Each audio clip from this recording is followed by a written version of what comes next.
I think the best metaphor one can use, and that I use quite a lot, is thinking of those three terms being put together as if they were in the shape of an onion, where AI is one of the outer layers, machine learning is kind of the mid layer, and then deep learning as the most internal layer.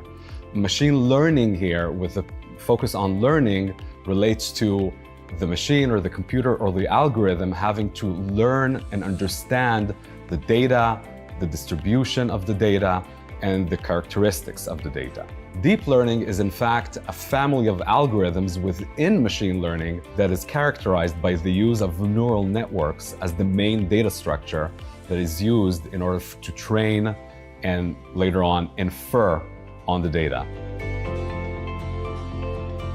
We need to have domain experts that understand the data, understand the problem domain, look at the data, inspect the data, understand its distribution, and most importantly, decide what are the most important features or characteristics that lie within the data that are relevant to the problem domain. Then we would need, once those are identified, to extract those features from the data, quantize them, meaning digitize them somehow, and then input those into a vector of features. That vector of features is a representation of those most important features and characteristics of each sample of the data. Once we've extracted all the features from all data samples that we have, we can take the collection of vectors that we've created and then feed those vectors into the machine learning model of our choice.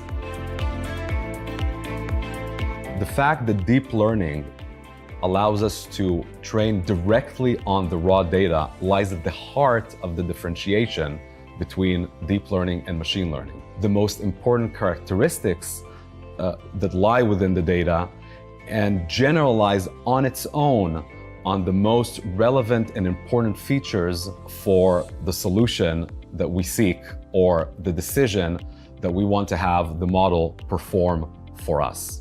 In deep learning, we simply need to take the raw data and feed that into our deep learning model in order for it to infer on it and make a decision. In machine learning, on the other hand, just like we do in training, before we do inference, we need to extract and compute features, organize those into a vector, and then have that fed into our machine learning algorithm.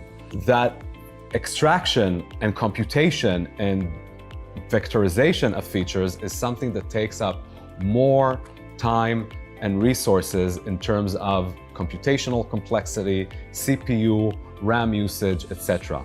Having to do manual feature extraction is extremely counterintuitive when we're talking about a problem domain which is innately adversarial. Sometimes, even if we have the best cybersecurity experts, researchers, the best malware analysts and reverse engineers, we don't even know and understand all the different features and characteristics that are found within the data regarding known attack techniques, mutation techniques, and evasion methods, let alone in an area like cybersecurity, where there are always zero-day exploitations and vulnerabilities that are found out there.